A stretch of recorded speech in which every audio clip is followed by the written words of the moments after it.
Welcome to this very special edition of the KJ Masterclass Live, the show which ensures that you profit from your time spent here with experts, either through their industry insights, information, or simply learning from them. And before I move forward, may I request you to subscribe, follow, like, and comment on whichever platform you're watching or listening to this show on. And today we have Thanh Pham, founder of Asian Efficiency, a productivity training company where they help people become more productive at work and in life. Welcome to the show, Thanh. Thank you, Ajay, for having me. I'm really excited to be here with you here.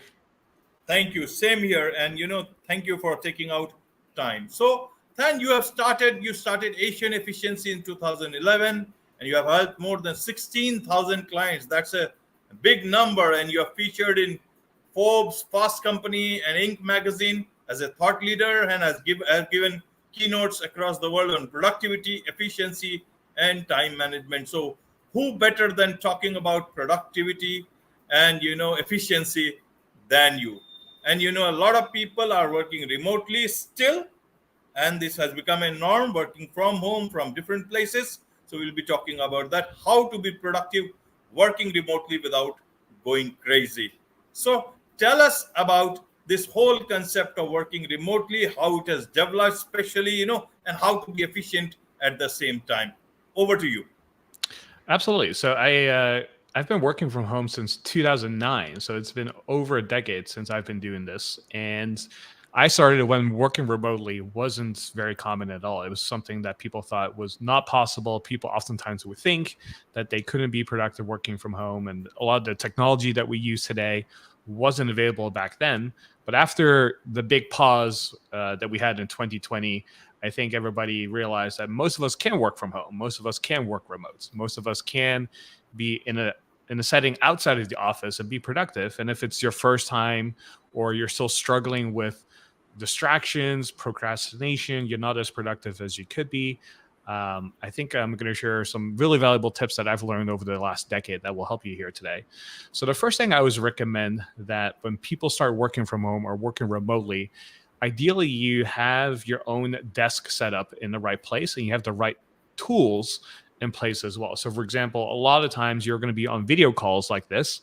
So one of the things you'll probably need that you don't have necessarily at your office is a microphone like this, as you can see here, or a set of earphones. So you can see me here wearing the Apple AirPods as an example. Like, these are things that everybody should have if you're trying to work remotely in an effective manner, because you're going to be on a lot more online meetings. There's a lot of like Zoom meetings, like Google Meets, and all these different platforms. So you're going to have to have all these tools in place, first of all, to be productive and effective. The second thing I also recommend, and this is something I've noticed among so many clients, is there's a lot of studies that show that when people work remote, they actually work more hours than when they do at the office. And when I first heard about this, I was a little bit surprised, but after thinking about it, I'm actually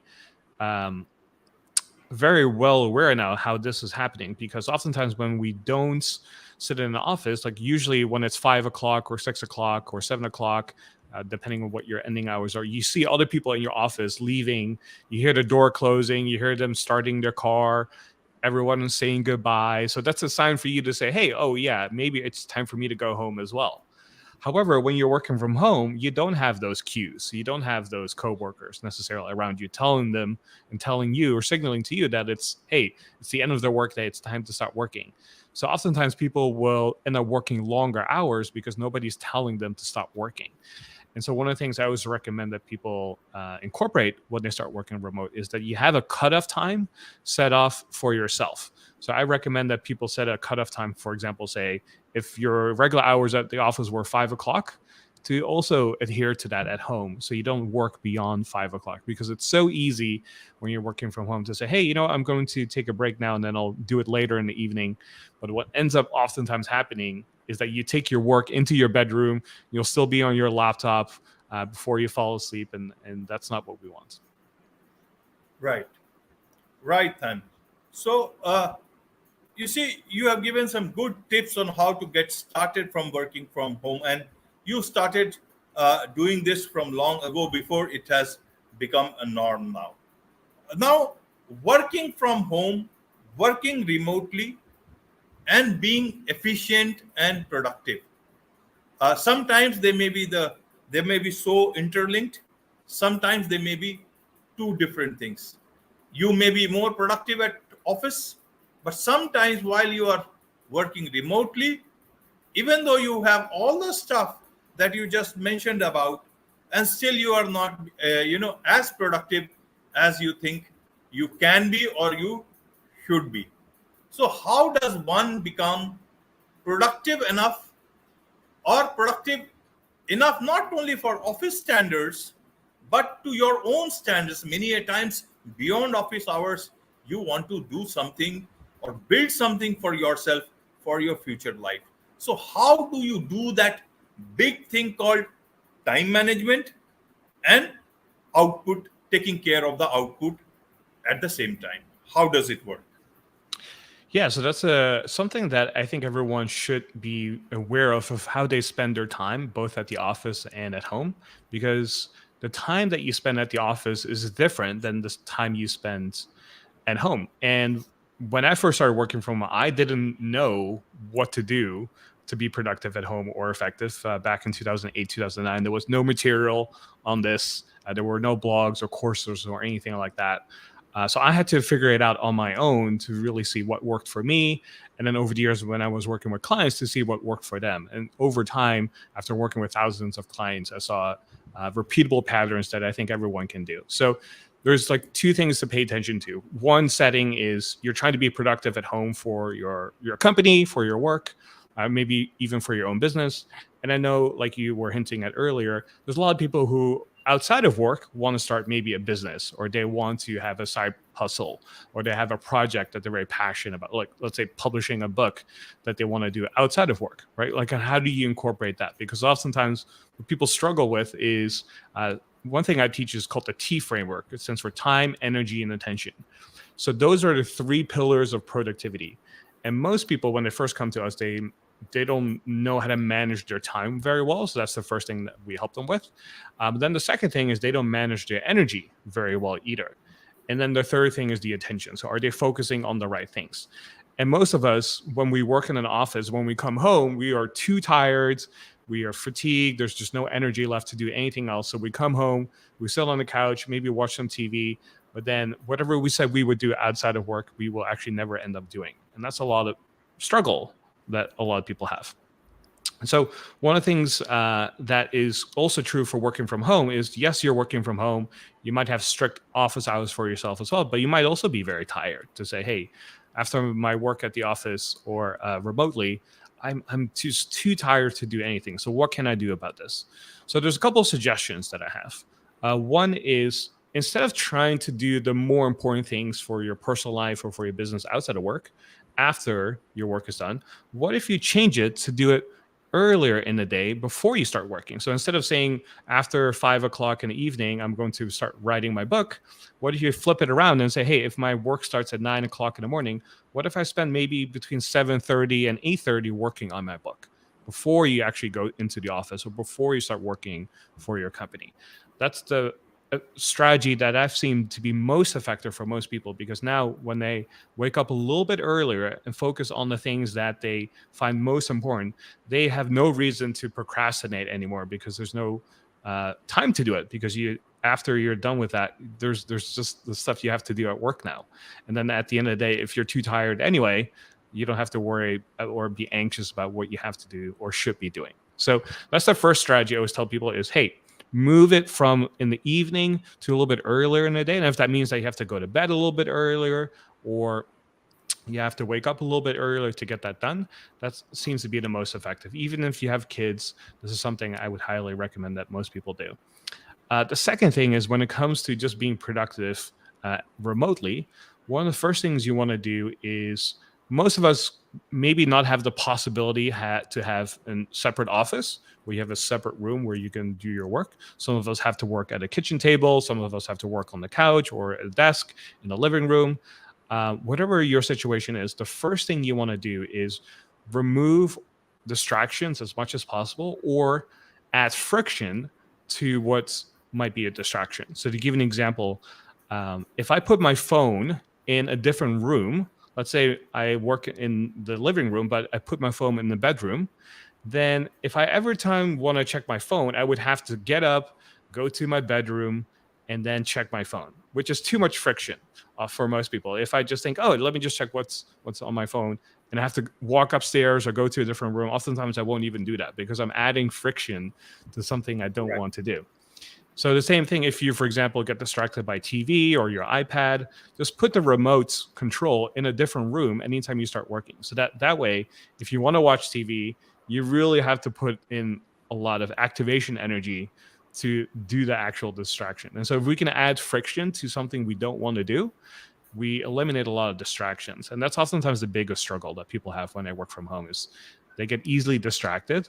And so if you know what those possibly might be, add friction to them. So you make it harder for yourself to be distracted. So putting your phone away, putting remote controls away, turning off all TVs or screens in your home, anything that might be a source of distraction.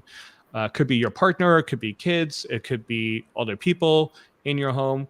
If you know that you have an important podcast to record like this, then make sure to tell your significant other and your kids that, hey, I have a really important call with Ajay for the next hour. Could you maybe please be quiet or go to a different room or go play outside or go run an errand and get groceries during this time because now I can focus. So whatever we can do to eliminate distractions or add friction, that's something I always recommend that people do. Right, right. Now, Than, in terms of being focused, how you can actually plan your day, you have said a lot of things, and you've given some good tips on how to add friction between things that make you lose focus. But how do you overcome procrastination? That's something inherent, and sometimes within at home when there can be some distraction, that's a different thing. But procrastination is from within. How does one overcome that, especially when you are working from home and there is no one else to tell you to do your work? Like you said, procrastination is something from within. And so another way to look at procrastination is to say procrastination is a symptom. And it's a symptom of a lack of clarity or priorities in your life. So to give you an example, Ajay, if you have something that's really important to you, let's say, for example, picking up your children from school, no matter how difficult it might be because of work, calls, meetings, if it's really important to you, you will find a way to pick up your kids from school. Maybe it's Right. not you, maybe it's someone else, maybe it's a neighbor, maybe it's a family member, but either way, if it's really important to you, you will find a way to get it done. And so what's procrastination oftentimes is a lack of clarity about what's really important. And so oftentimes we will procrastinate on something that we know is not that important, but because everything on our to-do list looks equally important, we have a hard time saying, what do we need to focus on? What do we need to start on? And when everything on your to-do list looks of the same level of importance, then nothing truly is. So the first thing I always recommend people work on is if you feel like you're procrastinating and your to-do list looks really long and everything looks like it's a fire, it's an emergency, everything looks equally important, the first thing is let's figure out what your priorities are. What is the number 1, 2, and 3 things you have to do today? And once you get clarity on that, then it's easy to say, hey, let's do those things first. And everything else is not of the same level of importance, so we can do it later on. And what we oftentimes find is once we know what's important, it's less likely that we procrastinate because, again, procrastination is just a symptom of a lack of clarity in our life. And oftentimes, procrastination can also be a sign of, hey, I know this is not that important, and that's why I can kind of put it off. Because I know, for example, if my deadline is tonight and I have to get it done, if it's really that important, you will get it done. But if it's really not that important, you'll find a way not to get it done.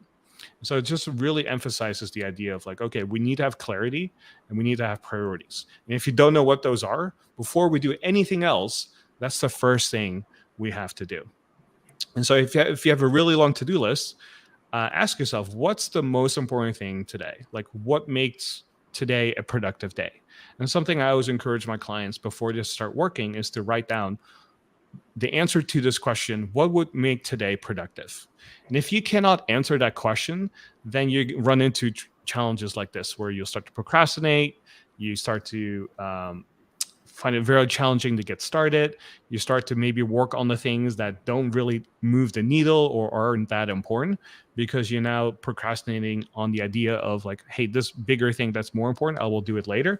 And it just creates more stress and anxiety, which is something we want to avoid. So I always recommend that once you know what to work on those first, get those important things out of the way. And once we have done that, then oftentimes everything else that comes after that is relatively easy. Right, Than. I'm just listening to you. You have such great clarity, such great tips, some great understanding of different things in life which binds people to their routine and they are never able to come out. I wanted to understand. See, you are a high school dropout and you have helped, more than 16,000 clients, founders, small business owners, team leaders. I know you have got online courses, workshops, coaching programs, and then you have a blog which more than 1 million readers. You have your podcast, and it's the number one productivity podcast with over 12 million downloads. This is just for the audience to understand who is their expert today, who is the master in this masterclass today, and what's his background. You tell us, where did you learn all this that you are sharing with us today? Ajay, to be really honest, I had to learn everything the hard way by just experimenting, trying things out. Like you said, I dropped out of high school. So my parents, who were from Vietnam, as you know, in Asian culture, it's very important to have an education, to go to school, to become a doctor or a lawyer or a dentist. And I didn't do any of these things. I actually took the wrong path. If you ask my parents, I took the wrong path to go and achieve what I wanted to achieve. And so when I dropped out of school, I had a mentor in my life that had a very successful company. He was a life coach in Los Angeles, and he took me under his wing. So within 2 years of working with him, I learned almost everything I needed to learn about business, marketing, selling, sales, managing clients, customer service. He taught me everything. He took me under his wing and wanted to share everything he knew about business. And he would take me onto meetings with him. We would meet clients together. He just taught me everything. And so when I started my business today, it actually didn't start as a business. It was a passion project. So even though I dropped out of school, I never stopped learning. I've always been reading. I still attended workshops. I still hired coaches. I still went to seminars. So even though I stopped formal education, I started educating myself. So if you looked at for example, my budget, I would spend hundreds of dollars every month on books or on seminars, or on workshops, or audiobooks. I remember driving to the office every day, and I had a CD, if people still remember those CDs that you would put in the car, and I would listen to different audiobooks every single day. So even though I didn't go to school, I was still learning, but in my own way.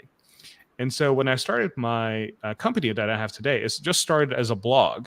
So in 2010, I said, you know what? My friends and family, they always ask me the same questions. Tan, how are you so productive? How do you do all these things? And I was just learning a lot from different mentors, some people that I knew, some people that I learned about from books or seminars. And I said, you know what? I'm going to start a blog, and I'm going to share everything that I've learned, from book summaries to attending all these workshops and seminars and conversations that I'm having with people. So I just started to share it once a week on the blog. And after 6 months, other people from the New York Times, Lifehacker, and other magazines started to discover my website and said, wow, this is great material. And then they started linking to it. And that's how it kind of like blew up. I had no idea. And so everything that I've learned was just always an experimentation on myself. And then I would try it out with my friends, see if it worked for them.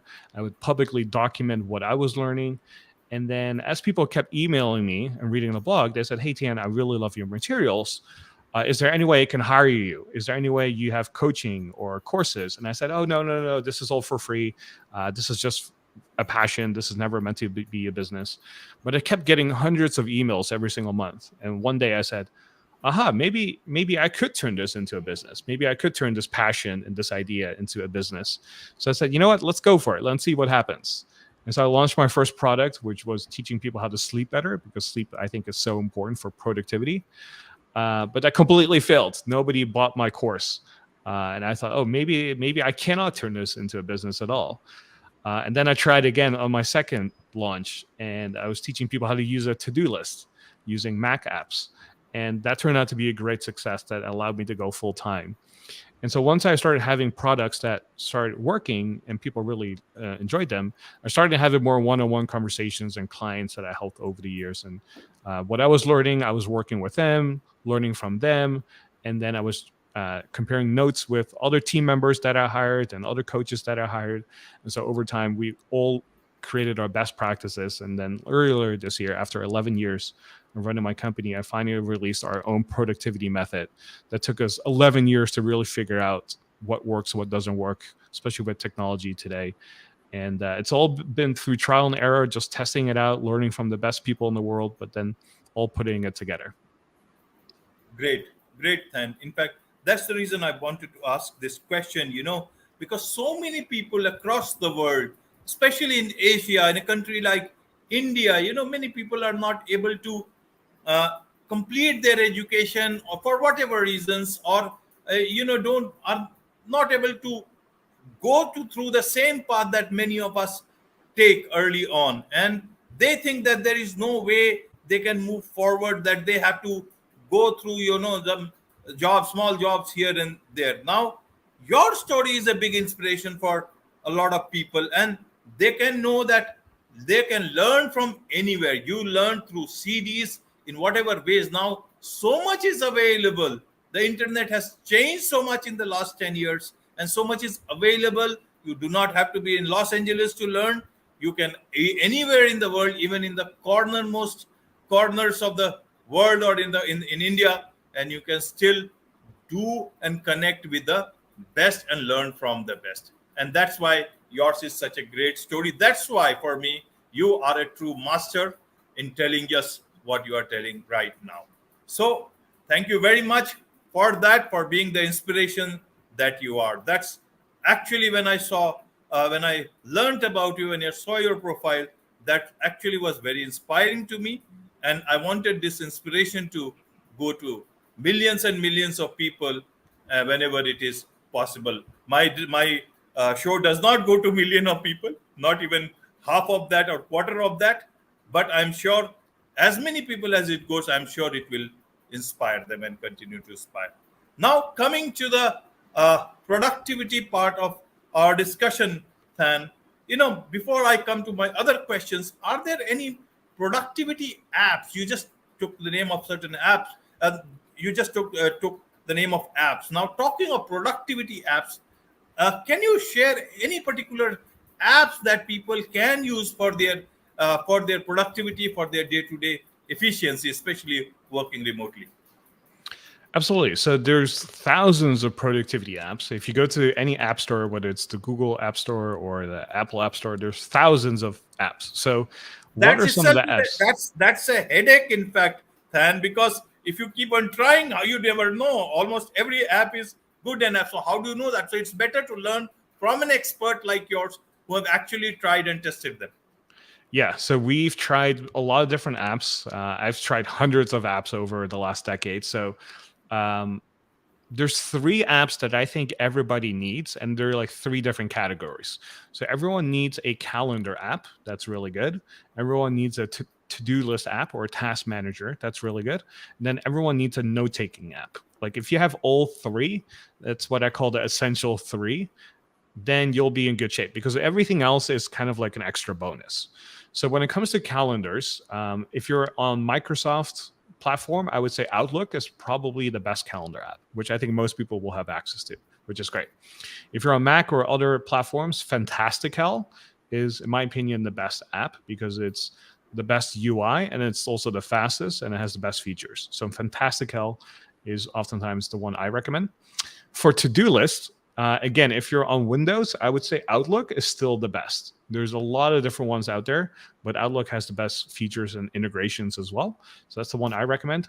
If you're on the Mac or on iOS, I would say OmniFocus is the one that I personally use. It's been around for over a decade.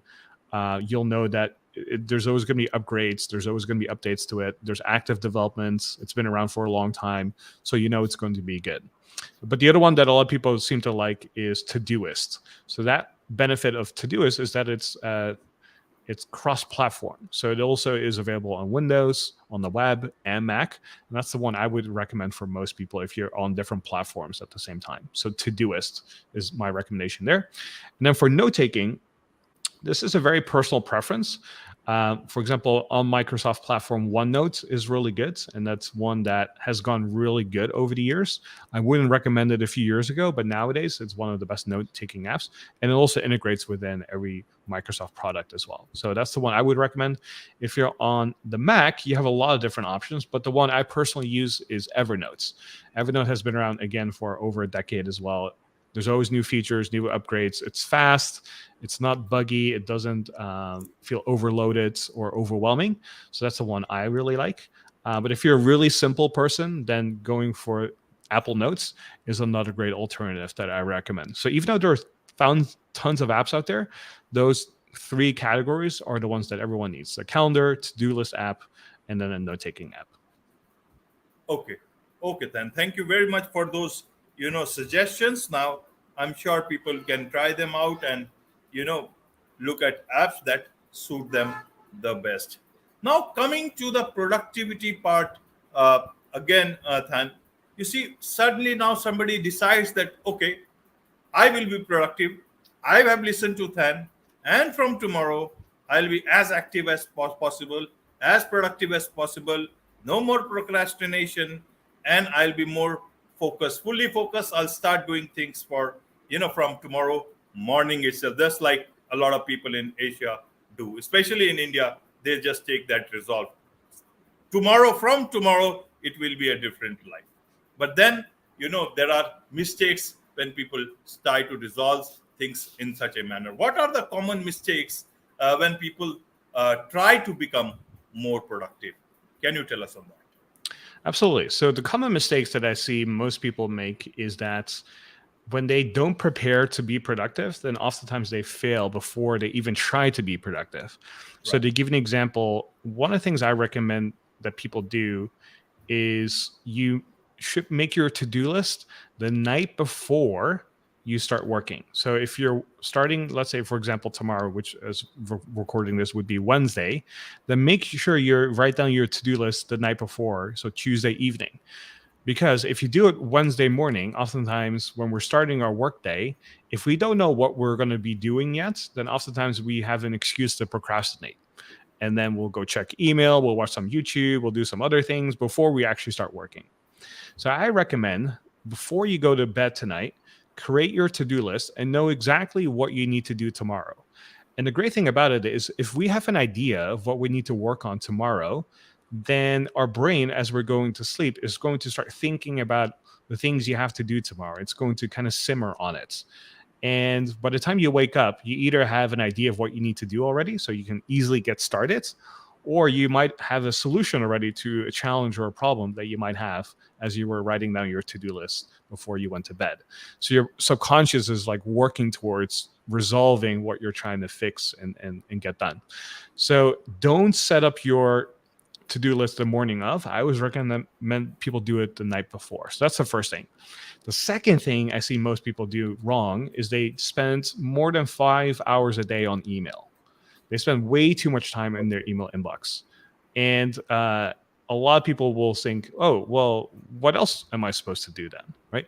Well, I'm here to tell you, you can spend less than an hour a day on your email. And the way to do that is by checking email twice a day at fixed times for only 30 minutes at a time. So for example, I check my email twice a day at 11 o'clock in the morning, and then one more time at 4 o'clock in the afternoon. And then I only spend 30 minutes each time when I'm checking my email. So I'm having like boundaries in place so that once the 30 minutes is up, it's like, okay, that's all I could do. I'm going to move on to the next thing. And whatever I didn't get done, we'll have to wait till tomorrow. And so if you leave your email inbox open, which I see most people do, anytime there's a new email, they get a notification, they get a pop-up, And guess what happens? You get distracted and then immediately reply. And what research has shown is anytime you get distracted from a task, in order for you to get back to focus, it takes anywhere between 15 and 23 minutes to get back to focus. And so anytime you get distracted, meaning, a notification comes up from your email, it might take an extra 15 to 23 minutes just to know what you were working on, what was your train of thoughts, to get back in that focus level or that level of flow. And even if you do achieve that, it might be that another notification comes up. And then you never get in this cycle of what some people call deep work or intense focus. And so I recommend that you shut off your email app and only check it twice a day at 11 or 4 o'clock, as an example, only for 30 minutes at a time. And that will solve a lot of problems. You'll still get all your emails done. You'll still look very responsive because you replied within the same day, and you still be on top of everything while still having more time to do the things that are on your to-do list. Right. Are these the same thing as this 3 life hacks of highly productive people, or are they different? If they are different, please do share for them so that they actually look forward to becoming productive. Yeah, so I have a signature talk, and that's a keynote that I give all over the world on the 3 life hacks of highly productive people. And it's based on the T framework, which, like I mentioned earlier, stands for time, energy, and attention. So if we can maximize our time, if we can maximize our energy, if we can maximize our attention, then we know that we will be extremely productive. And if we miss one of those, then it's hard to be productive. And so for time, one of the things I always recommend is that, like I mentioned earlier, create your to-do list the night before, because then you'll maximize your time that way.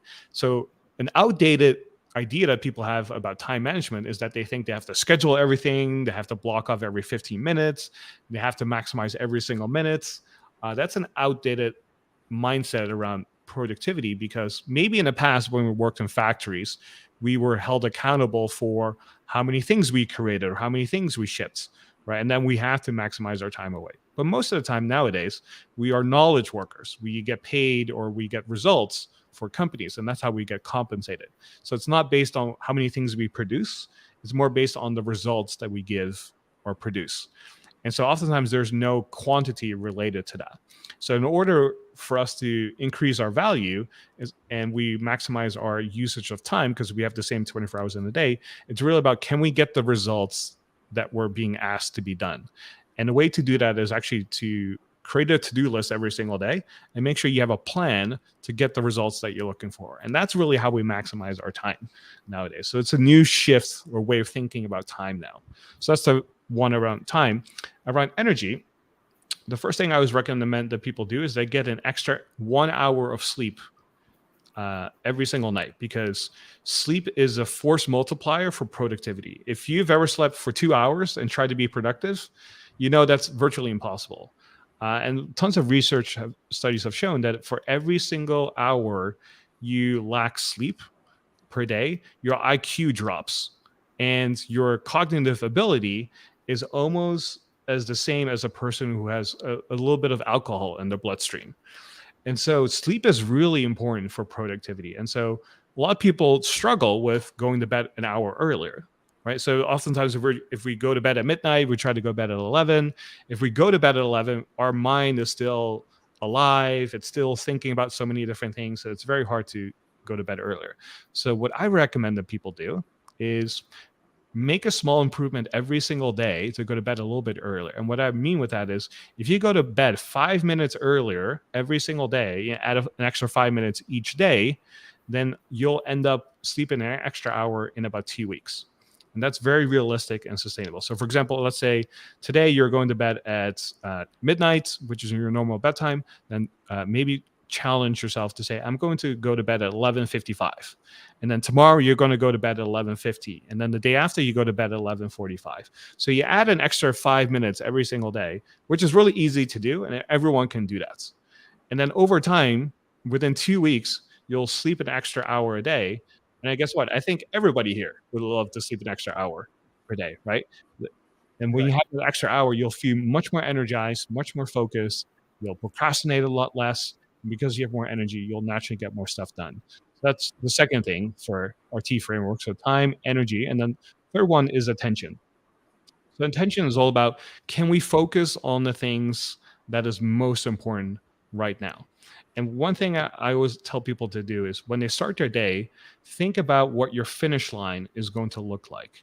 And what I mean with that is, how often have we been in a situation where we're working really hard, we're doing a lot of different things, we're very busy, and then by the end of the day, when we look at what we got done, we still say, I wish I had done more. I wish I had done more things. And then we do that again the next day. We work really hard, we do a lot of different things, and then at the end of the day, we say, I wish I had done more. Even though you might have done a lot and you actually were productive, but by your own measurement or scorecard, you said, you know what, I actually wasn't that productive, even though you might have been very productive, right? So one of the things I always tell people is, it's kind of like if you try to run a marathon, but you don't know when the finish line is, how do you know if you actually finished a marathon? Like if someone said to you, the finish line doesn't exist, you just got to keep running, then yes, you're going to be tired at the end of the day. And yes, you're never going to know if you actually finish your marathon, right? So the same thing with our productive days. We have to determine what is our finish line for each day, or our daily target, as I like to say. Once you hit your finish line, then you know you had a productive day. So like I said earlier, for attention, what we want to do is ask ourselves before we start working, what would make today productive? And whatever you write down is the answer to the key to getting a productive day done. So whenever you write down the answer to what would make today productive, if you accomplish that, great. Then you had a productive day. You can finish it and say, I feel really good about myself. I had a productive day and I'm proud of myself. Let's move on to the next day. And if you didn't accomplish it, that's fine. Life is imperfect. Things like that happen. What can we change or make adjustments as needed to make tomorrow a better day? And then when we do that, then we're making sure we're focusing on the right things. And if we do get distracted throughout the day, now we have something to look back to and say, hey, I got distracted. What was the thing I was trying to focus on? Oh yeah, the answer that I wrote down to my question. And that is the thing that will keep us centered and focused. So if we do get sidetracked, now we have an easy way to say, oh yeah, I wrote down, this is what I want to accomplish today. Let's make sure I go ahead and do that. So that's the T framework: time, energy, and attention. Those are three things you can do to immediately maximize your productivity. Right, right, and so much of information, so much of knowledge, so many tips that can make and change a life altogether for the better. And so, but this is only one podcast, half an hour, 40 minutes. One can, learn only as much as is possible in this much. It is quite a bit, but then there is so much more, and they can learn more while getting connected with you, with your website, with your blog, with your podcast. So tell us about, those people who want to take your help, want to, engage you. How do they do that? What are the what are the websites? What's the podcast? How they can connect with you and get your help, get also free resources, your workshops, whole lot of things. How do they do that? Oh, absolutely. Yeah. If you're interested in becoming more productive at work and in life, I have so many free resources. I've written over 600 articles over the last 10 years. I have over 400 podcast episodes. You can find them all at asianefficiency.com. So if you go to asianefficiency.com, you'll find all of our free resources. We have a newsletter as well where we send out weekly productivity tips. So you can sign up there at asianefficiency.com as well. And if you listen to podcasts, which I think you do, if you're listening to us right now, we also have a podcast called The Productivity Show. And you can find us at theproductivityshow.com as well. It's the number one productivity podcast in the world. And those are two resources that we have. And we also have workshops, coaching programs, but it's all found on asianefficiency.com. And how do companies engage with you if they want to take your help so that they can, now it's a global world. People can, work with each other from anywhere. So how does that work? Yeah, if they go to asianefficiency.com, they can submit a form where they can contact us for hiring, coaching, mentoring. It's all available there. And the best way is just to send us an email through our website, and one of us will make sure to get back to you.